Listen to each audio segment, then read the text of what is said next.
¿Y si te digo que no importa lo rápido que corras, lo alto que saltes o lo mucho que reces, porque la muerte ya ha hecho su lista y tú estás en ella? Bienvenidos a Más Placeres Culpables, donde el terror no tiene premio, pero sí secuelas. Hoy hacemos un viaje al corazón de una de las franquicias más queridas, odiadas y sorprendentes del cine de terror moderno. 5 películas, cientos de muertes y una sola certeza. Si la muerte se lo propone, te va a encontrar.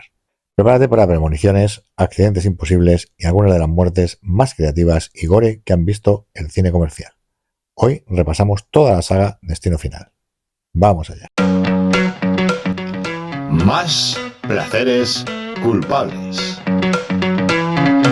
Pues sí, vamos a hablar de Destino Final, aprovechando que se acerca el estreno de una nueva secuela, la sexta, que no pinta nada, pero que nada mal. Así que revisaremos todas las películas de la saga, empezando, como no, por la primera. Sin destripar demasiado, Destino Final nos presenta a Alex Browning, interpretado por Devon Sawa, un estudiante que tiene una visión sobre la explosión de un avión. En pánico, consigue que algunos de sus compañeros bajen antes del despegue, solo para descubrir que el accidente sucede tal y como lo vio. Lo que parece un golpe de suerte se convierte en una pesadilla cuando la muerte, nada contenta con que le arruinen sus planes, empieza a cobrarse una por una las vidas de los supervivientes.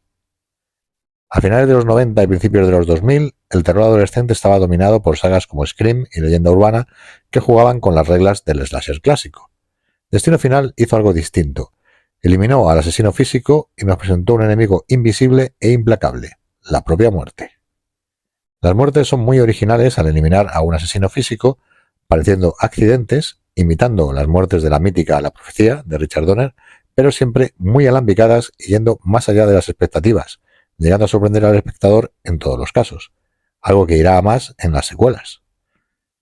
En cuanto al elenco, encabezado por Devon Sawa, quien interpreta a Alex, venía de protagonizar Casper en 1995 y El Diablo metió la mano, una película de culto del año 1999. Su actuación en Destino Final lo consolidó como un símbolo del cine de género juvenil de la época. Aunque como muchas estrellas jóvenes pronto decayó al entrar en la típica espiral de la fama, aunque ha resurgido recientemente en la estupenda y muy recomendable, no me canso de recomendarla, serie Chucky, basada en la saga del Muñeco Diabólico. Bueno, de hecho es secuela directa de la última película de la saga, y es una serie que va ya por 3 temporadas y vale muchísimo la pena, o 4, creo que ha salido ahora, y en ella siempre tiene Devon Sawa un papel diferente en cada una de las temporadas, y la verdad que es uno de los elementos más destacables y divertidos de la serie, así que echarle un ojo. En el reparto también contamos con Ali Larter como Clear Rivers, que también venía pisando fuerte tras Varsity Blues o Juego de Campeones del año 1999, y luego la veríamos en la saga de Resident Evil. Su personaje es de los más interesantes, una superviviente con determinación alejada del cliché de víctima. Kerr Smith, quien interpreta a Carter, era muy conocido por Dawson Creek y su papel en la película nos da uno de los arcos más entretenidos, el matón que poco a poco se da cuenta de que está completamente jodido. Sean William Scott, en el papel de Billy, es el más reconocible por su icónico Stifler en American Pie, y aquí, aunque tiene menos tiempo en pantalla, deja su huella con sus golpes de humor basados sencillamente en su estupidez. En cuanto a la dirección, James Wan ya había trabajado en series como Expediente X de X-Files y su experiencia en construir atmósferas de suspense se nota aquí. Sabía cómo manejar la tensión y aprovechar la idea de la muerte como fuerza omnipresente. El guión corre a cargo de Jeffrey Reddick, otro veterano de Expediente X, de X-Files, quien originalmente pensó Destino Final como un episodio de dicha serie. Curiosamente, la película tiene mucho de ese aire misterioso y conspiranoico, incluso hay una pareja de policías del FBI que investigan el tema, así que se nota esas conexiones con Expediente X. En cuanto al ritmo y la duración, pues con una duración de no llega a 90 minutos, la película va directa al grano, no hay relleno, no hay tiempos muertos, todo es tensión constante y muertes creativas. Nada de esperas innecesarias, aquí cada escena importa. La escena del accidente del avión, que no es tan espectacular como las que veremos en las siguientes secuelas, se inspiró en un accidente real, el vuelo 800 de la TUA, que ocurrió en 1996 y cuyas imágenes reales se utilizan cuando se ven las noticias en la televisión. El número de vuelo en la película, el 180, se repite no solo en esta película, sino en las restantes de la saga. Y además inspiró el nombre de uno de los mejores podcasts que podéis escuchar, que es Vuelo 180. El nombre de los personajes, algo que como veremos será habitual en la saga, están inspirados en directores de terror. Browning, por Todd Browning, director de Drácula, Hitchcock, evidente, y Shrek, por Max Schreck de Nosferatu. Devon Sawa reveló que la famosa escena en la que habla solo en su cuarto intentando adivinar el plan de la muerte fue improvisada. La verdad que le quedó bastante bien. Se notaba que era una estrella en ascenso y no era un mal actor, pero como he dicho, luego entró en la típica decadencia que sufren algunas estrellas juveniles. En cuanto a mi opinión personal, si algo hace bien Destino Final es recordarnos que el destino siempre encuentra la forma de saldar cuentas. Es original, bien ejecutada y mantiene el suspense en todo momento. No se alarga innecesariamente y sus muertes son icónicas. Le damos un 4 sobre 5, un clásico del terror adolescente que sigue funcionando años después. Y continuamos con nuestro especial sobre la saga de Destino Final con la primera de las secuelas. En esta entrega seguimos a Kimberly, una joven que tiene una visión premonitoria sobre un brutal accidente en la autopista. Al salvar a varias personas del desastre, ella y un nuevo grupo de supervivientes se ven atrapados una vez más en los engranajes invisibles de la muerte, que reclama lo que le pertenece, uno por uno. Una premisa sencilla, sí, pero ejecutada con una precisión que mejora lo visto en la primera entrega. El reparto cumple con creces. A.J. Cook, a quienes muchos recordarán por su papel posterior en Mentes Criminales, encarna a Kimberly, con una mezcla efectiva de vulnerabilidad y determinación. En este punto de su carrera, Cook aún era relativamente desconocida, pero Destino Final 2 le sirvió como trampolín hacia una mayor visibilidad en televisión. Ali Larter también regresa brevemente, como Clear Rivers, conectando esta secuela directamente con la original. Un guiño bienvenido para los fans de la saga. Y por supuesto, no podemos dejar de mencionar al gran Tony Todd, conocido por su personaje de Candyman y que ya aparecía en la primera parte, quien repite su enigmático papel como William Bloodborne, el siniestro forense. Su presencia, aunque breve, se ha convertido en uno de los elementos más icónicos de toda la saga. Su voz profunda, su aura macabra, incluso hay teorías de que su personaje podría ser una manifestación de la propia muerte, un enigma que la saga nunca resuelve del todo y quizás por eso resulta tan fascinante. David R. Ellis, el director especialista en acción y coordinador de escenas peligrosas en películas como Matrix Reloaded o Arma Letal 4, debuta aquí como director de terror con muy buena nota. Se nota su experiencia en las secuencias más físicas y dinámicas. La escena inicial del accidente en la autopista es ya un clásico del cine de horror moderno, rodada con una brutalidad y precisión que te deja clavada en la silla. Quizás hay un exceso de explosiones, pero la verdad que la escena es sencillamente espectacular. Un ejemplo perfecto de cómo abrir una película con impacto. Además, la peli dura apenas 90 minutos, como su antecesora, y no pierde el tiempo en rodeos. Va al grano, sin relleno, sin monólogos existencialistas. Aquí se viene a sufrir y a disfrutar. El guión corre a cargo de J. Mackay Gruber y Eric Bress, que poco después escribirían y dirigirían El efecto mariposa, otra película con giros temporales, muertes inevitables y mucha tensión psicológica. En Destino Final 2 se agradece que no se limiten a repetir la fórmula. En lugar de eso, amplían la mitología, introducen la idea de que el orden de las muertes puede alterarse y que hay ciertas formas de engañar a la muerte, aunque sea temporalmente. Eso sí, esta secuela pierde en originalidad respecto a la primera, porque ya sabemos lo que está en juego, pero lo compensa con ingenio, ritmo y un despliegue técnico muy superior. El accidente de la autopista se rodó en una autopista real de Vancouver cerrada durante varios días. Cada choque fue coreografiado minuciosamente, sin apenas uso del CGI, y por eso se siente tan real. Las muertes fueron planificadas con un equipo de efectos especiales obsesionado con el detalle. La muerte del ascensor, por ejemplo, fue tan compleja de rodar que se necesitaron varios animatronics y muñecos para hacerla creíble. Hay múltiples referencias visuales a la primera película, desde fotografías hasta nombres o símbolos. El número 180 aparece en un par de ocasiones. La idea era que cada entrega funcionara como una pieza más del rompecabezas. En lo personal, Destino Final 2 me parece una de las mejores secuelas de cine de terror de su época. Tiene lo que uno espera, muertes espectaculares, ritmo rápido, una mitología que se expande sin volverse ridícula y la sensación constante de que nadie está a salvo. Es cierto que pierde el factor sorpresa del original y que algunos personajes son más carne de cañón que verdaderos protagonistas, pero aún así el resultado es sólido y muy entretenido. Si te gustó la primera, esta no te va a decepcionar. Esta película es ideal para los fans del terror adolescente de los 2000, para quienes buscan emociones fuertes, muertes imposibles y una historia que no se anda con rodeos. También es perfecta para maratonear la saga completa en una noche de sábado con palomitas y alguna bebida. Le damos un sólido 3 de 5 estrellas porque no reinventa nada, pero lo que hace, lo hace con estilo. En resumen, Destino Final 2 es una secuela que no decepciona, directa, efectiva y sangrienta. Todo lo que uno espera cuando decide entregarse al placer culpable del buen terror comercial. Destino Final 3, dirigida por James Wan y estrenada en 2006. Un slasher adolescente con muertes imaginativas, tono gamberro y esa sensación constante de que si la parca te tiene en su lista, estás jodido. Así de simple. A continuación. Más placeres culpables. Pues sí, continuamos con el análisis de la saga de Destino Final con esta tercera entrega de una de las sagas más queridas del cine de terror de los 2000. Destino Final 3 no se anda con rodeos. Mantiene la fórmula, no se mete en jardines mitológicos como las anteriores y va directa al grano, o a la guadaña, mejor dicho. Aquí lo importante no es tanto el por qué, sino el cómo. Y madre mía, qué manera de morir.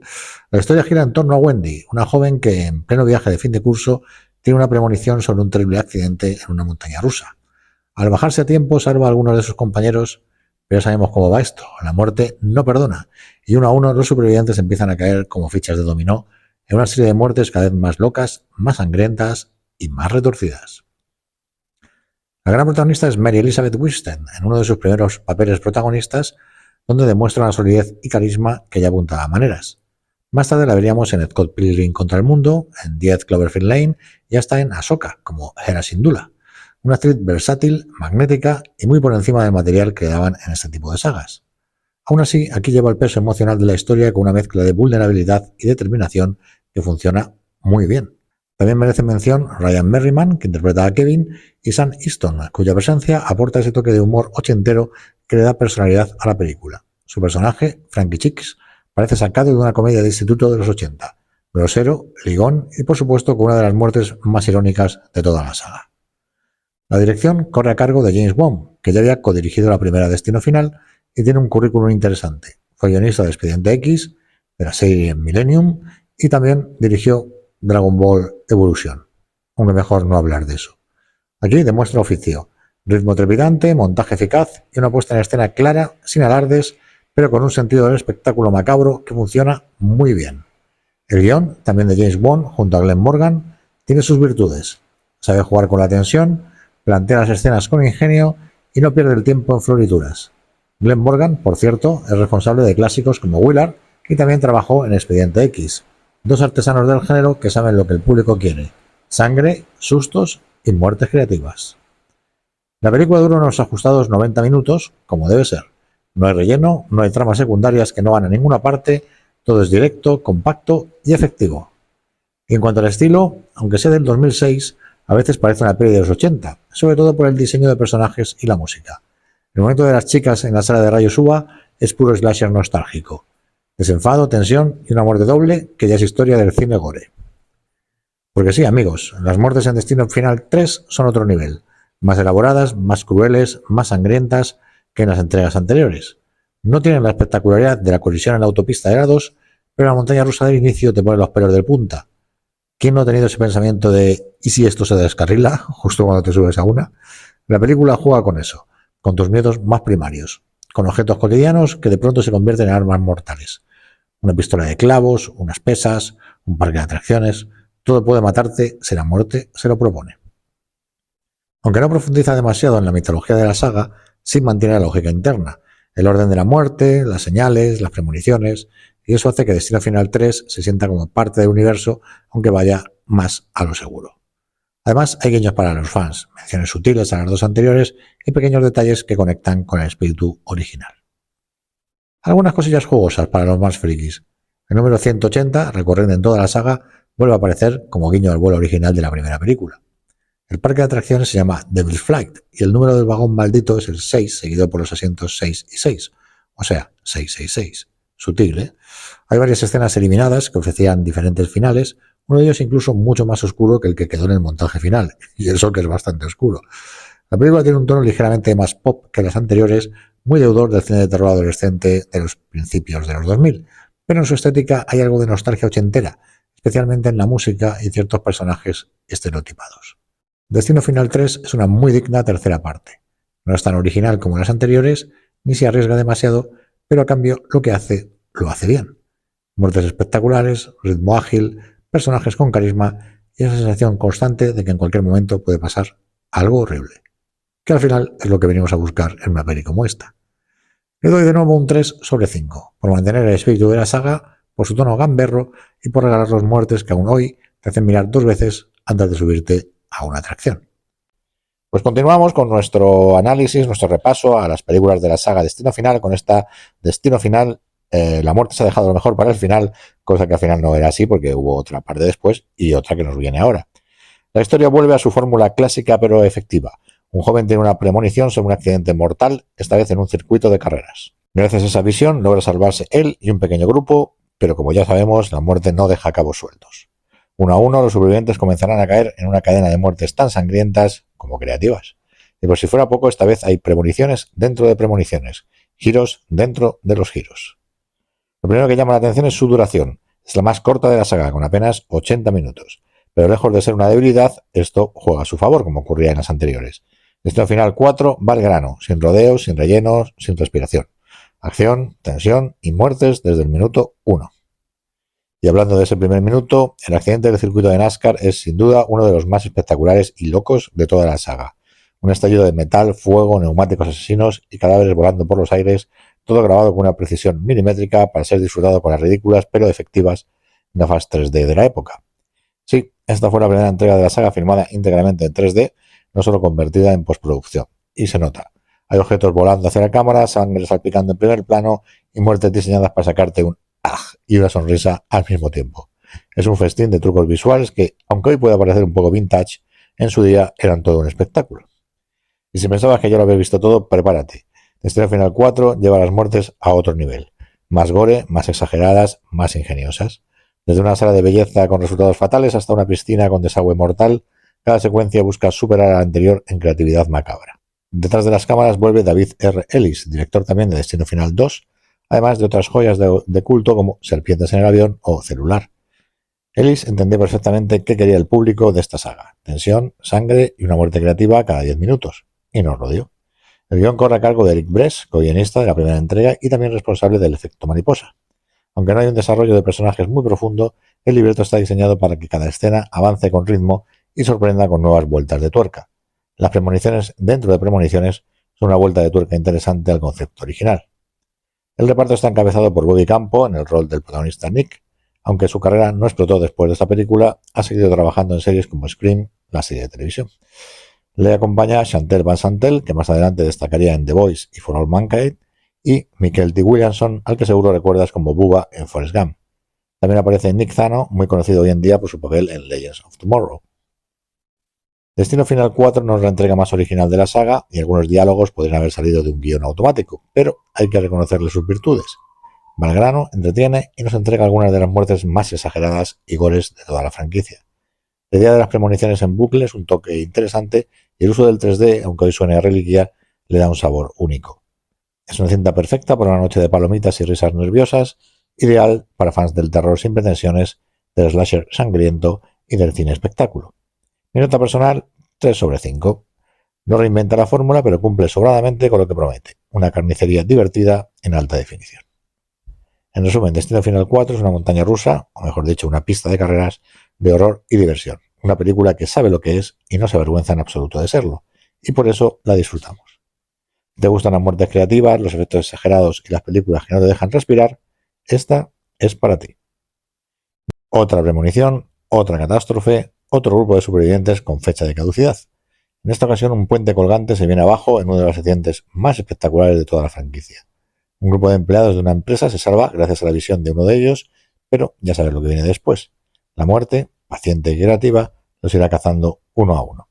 Pero Destino Final 5 no se queda en lo de siempre. Esta vez introduce un nuevo elemento en su mitología. ¿Y si puedes esquivar tu destino matando a otra persona?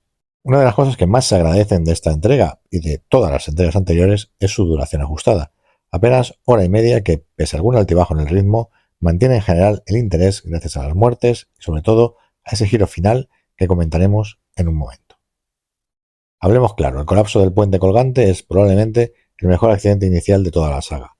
Rodado con un cuidado visual muy por encima de lo esperado y con un uso espectacular del 3D, que ya se había acostumbrado a la saga desde la tercera parte, esta escena es un ejemplo de cómo abrir una película con impacto. La tensión, la brutalidad y los efectos están a otro nivel. Si entras a ver Destino Final 5 por los fuegos artificiales, los vas a encontrar en los primeros 10 minutos. La dirección corre a cargo de Steve Quall, que venía de trabajar con James Cameron como segundo de dirección en Titanic y Avatar, y eso se nota. La puesta en escena está bastante más cuidada, y aunque no estemos hablando del Padrino, hay cierto pulso narrativo y visual que otras entregas no tenían. El guión es obra de Eric Heiserer, responsable de películas como La Llegada o Bird Box, y aquí se atreve a meter una variación interesante en la fórmula. Si matas a alguien, podrías robarle sus años de vida. Un giro moral y siniestro que añade capas al juego macabro de la muerte. Y sí, vuelve el inquietante Tony Todd, el eterno Candyman, en un breve pero perturbador cameo como el enigmático forense William Bloodworth. No dice mucho, pero cuando Tony Todd habla, uno escucha. Su personaje sigue siendo una especie de heraldo de lo inevitable y su presencia siempre le da a la película un toque más oscuro y serio. En cuanto a los actores y el reparto, aquí es donde la película cogía un poco. El reparto es funcional, pero menos carismático que en anteriores entregas. Nicolás D'Agosto, el protagonista, es correcto pero no especialmente memorable. Le acompaña Emma Bell, que venía de The Walking Dead, y Miles Fisher, cuyo parecido físico con Tom Cruise es casi un efecto especial en sí mismo. También aparece David Koechner, el eterno secundario cómico, que aporta su humor negro habitual. Ninguno destaca especialmente, pero tampoco hunde en la película. Están ahí para morir y lo hacen con estilo. Pues que ya sabéis que lo que no falla en esta saga son las muertes. Y aquí vuelven a ser imaginativas, retorcidas e inesperadas. Desde una sesión de acupuntura convertida en un baño de agujas, hasta una escena en una barra de gimnasia que te pone los pelos de punta. La creatividad sigue viva, aunque los personajes no. Pero lo mejor llega al final. No vamos a hacer spoilers, pero ese giro final conecta de forma brillante con el resto de la saga. Una sorpresa bien construida que cierra el círculo con inteligencia y le da sentido a todo lo anterior. Un golpe de efecto que, sinceramente, le suma una estrella entera a la valoración final. Destino Final 5 no reinventa el género ni lo pretende. Tiene un ritmo algo irregular, un reparto flojo y alguna escena que se alargan más de la cuenta, pero tiene uno de los mejores accidentes iniciales de toda la franquicia, introduce una variante interesante en la mitología de la saga y nos regala un final que te deja con una sonrisa torcida en la cara. Mi nota 3 estrellas sobre 5, hubiera sido 2 sobre 5, pero ese final le hace subir, ya digo, una estrella entera. Las pierde por lo que hemos comentado, pero el tramo final se las vuelve a ganar con estilo. Así que sí, Destino Final 5 fue un buen broche a la saga, al menos hasta ahora. Pero como muchos ya sabéis, una nueva entrega está en camino y llegará en breve a la gran pantalla. Y aquí, en Más Placeres Culpables, estaremos atentos para contaros todo sobre ella cuando llegue. Reparto, director, teorías y, por supuesto, las muertes creativas. Y hasta aquí está recorrido por una saga que ha hecho del accidente un arte y de la muerte un artista. Destino Final empezó como una idea casi accidental dentro de la televisión y terminó siendo una franquicia que reinventó el slasher sin necesidad de un asesino enmascarado. Solo necesitaba una cosa: imaginación y una buena dosis de mala leche. Puede que algunas entregas flaqueen, que los personajes se olviden al salir del cine, pero si hay algo que Destino Final nos ha enseñado es que no hay muerte pequeña, cuando se trata de entretenimiento. Y lo mejor de todo es que esto aún no ha terminado. Una nueva secuela está a punto de llegar y ya te adelantamos que en Más Placeres Culpables vamos a estar ahí, listos para analizarla y sufrirla y, por qué no, disfrutarla. Dale like si alguna vez miraste con miedo una escalera mecánica tras ver una de estas películas. Suscríbete si sabes que los camiones con troncos son el verdadero terror moderno y déjanos en comentarios cuál es tu muerte favorita de toda la saga. Hasta el próximo vídeo. Más Placeres Culpables.